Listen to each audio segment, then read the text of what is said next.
आज आपका टॉपिक है ट्रांसफॉर्मर। तो सबसे पहले हमें यह समझना है कि ट्रांसफॉर्मर कहते किसे।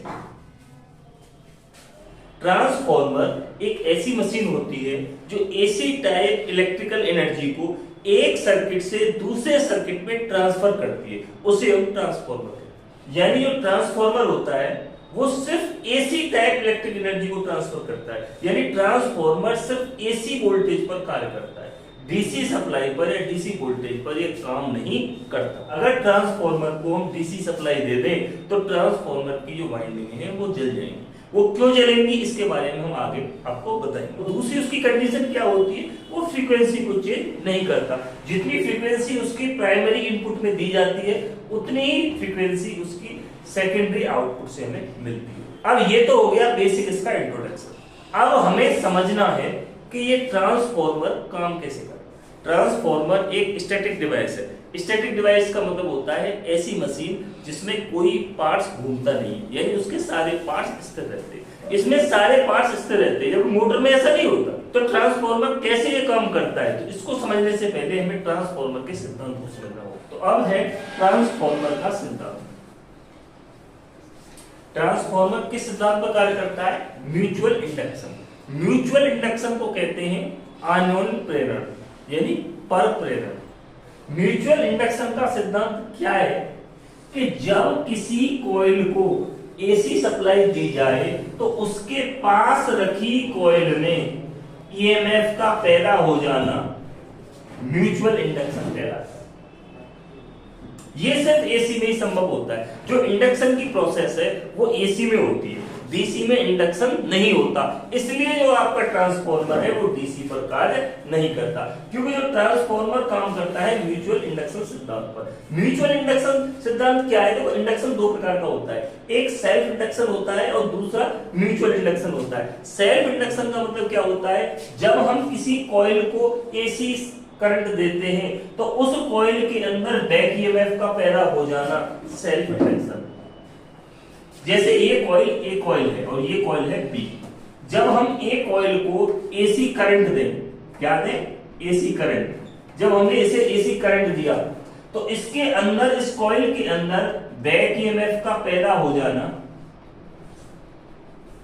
सेल्फ इंडक्शन कहलाता है। क्या कहलाता है? Self induction. यदि हम इस एक कॉइल को जब करंट देते हैं तो इसके पास रखी कॉइल में बैक ईएमएफ का पैदा हो जाना कहलाता है म्यूचुअल इंडक्शन।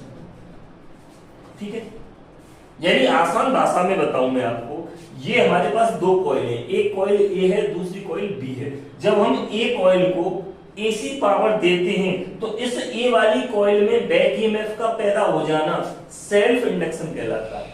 और यदि इस एक कॉइल के पास कोई दूसरी कॉइल रखी है तो उस कॉइल में बैक ईएमएफ का पैदा हो जाना म्यूचुअल इंडक्शन कहलाता है। इसी सिद्धांत पर ट्रांसफॉर्मर काम करता है, क्योंकि ट्रांसफॉर्मर में दो वाइंडिंग होती हैं, एक प्राइमरी वाइंडिंग, एक सेकेंडरी वाइंडिंग। जब हम ट्रांसफॉर्मर की प्राइमरी में इनपुट पावर देते हैं तो म्यूचुअल इंडक्शन के कारण उसकी जो सेकेंडरी वाइंडिंग है उसमें बैक ईएमएफ पैदा हो जाता है और हमारा जो ट्रांसफॉर्मर है वो कार्य करने लग जाता है।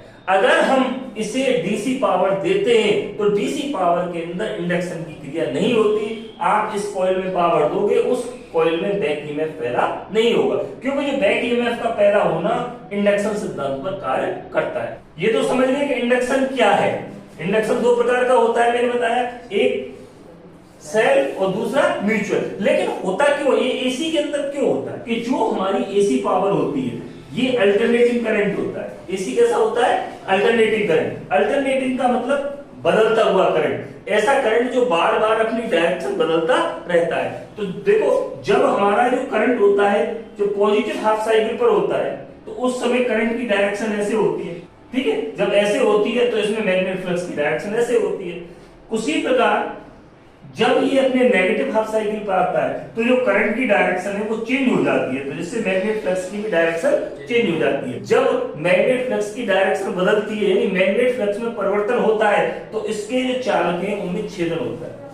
जो ये कॉइल है, कॉइल के चालकों का क्या होता है? छेदन होता है। जब कॉइल के चालकों का छेदन होता है तो फैराडे के इलेक्ट्रोमैग्नेटिक इंडक्शन नियम के अनुसार इसमें बैक ईएमएफ पैदा हो जाता है। इस घटना को हम कहते हैं सेल्फ इंडक्शन। इस घटना को क्या बोलते हैं? Self induction. जो ये मैग्नेटिक फ्लक्स पैदा हुआ है, इसके पास रखी कॉइल भी इस मैग्नेटिक फ्लक्स का छेदन करती है, इस कारण इस पास रखी कॉइल में भी ईएमएफ पैदा हो जाता है। इसी सिद्धांत पर आपका ट्रांसफॉर्मर कार्य करता है। अब आपका जो तीसरा टॉपिक है वो है ट्रांसफॉर्मर की संरचना, यानी स्ट्रक्चर ऑफ ट्रांसफॉर्मर। देखिए, ट्रांसफॉर्मर के मुख्य रूप से दो भाग होते हैं। उसका एक भाग होता है कोर और जो दूसरा भाग होता है उसे कहते हैं वाइंडिंग। ये ट्रांसफॉर्मर की मूल संरचना है। मूल संरचना का मतलब बेसिक स्ट्रक्चर है। ट्रांसफॉर्मर के अंदर वाइंडिंग दो प्रकार की होती है। एक वाइंडिंग होती है जिन्हें हम प्राइमरी वाइंडिंग कहते हैं, और जो दूसरी वाइंडिंग होती है उन्हें हम सेकेंडरी वाइंडिंग कहते हैं। अब प्राइमरी और सेकेंडरी वाइंडिंग में अंतर क्या होता है? देखिए, वैसे तो इनमें कोई खास अंतर नहीं होता। प्राइमरी वाइंडिंग हम उस वाइंडिंग को कहते हैं जिसको हम इनपुट पावर देते हैं, यानी जिसमें इनपुट एसी देते हैं उसे हम प्राइमरी वाइंडिंग कहते हैं, और जहां से हमें आउटपुट मिलती है उसे हम सेकेंडरी वाइंडिंग। अब बीच में बची कोर। इस कोर का क्या काम होता है? देखो, कोर का सबसे पहला काम तो एक यही होता है कि कोर ही एक वो माध्यम है जिसके ऊपर वाइंडिंगों को लपेटा जाता है। जो भी वाइंडिंग होती है उनको कॉइल आकृति बनाने के लिए कोर का सहारा लिया जाता है। दूसरा कोर का काम क्या होता है? जब हम प्राइमरी वाइंडिंग को इनपुट पावर देते हैं तो यहां पर जो मैग्नेट बनती है उस मैग्नेट के लिए ये कोर एक रास्ता प्रदान करती है, एक वे तैयार करती है। जब आप ट्रांसफॉर्मर की प्राइमरी में एसी पावर देते हो तो यहां पर क्या होता है? मैग्नेट बनती है, उस मैग्नेट के लिए रास्ता देती है कोर। कोर का क्या काम होता है? इस चुंबक के लिए एक रास्ता देना। तो इससे क्या होता है कि जो ये चुंबक होती है वो सेकेंडरी वाइंडिंग के चालकों का छेदन करती है। यहां पर जब चालकों का छेदन होता है तो वही म्यूचुअल इंडक्शन नियम के अनुसार इसमें बैक ईएमएफ पैदा हो जाता है। तो इस प्रकार जो ट्रांसफॉर्मर होता है वो इलेक्ट्रिक पावर का एक सर्किट से दूसरे सर्किट में ट्रांसफर करता है। जो ये वाइंडिंग होती है कॉपर की बनी होती है, और जो ये कोर होती है सिलिकॉन स्टील की पत्तियों से बनाई जाती है।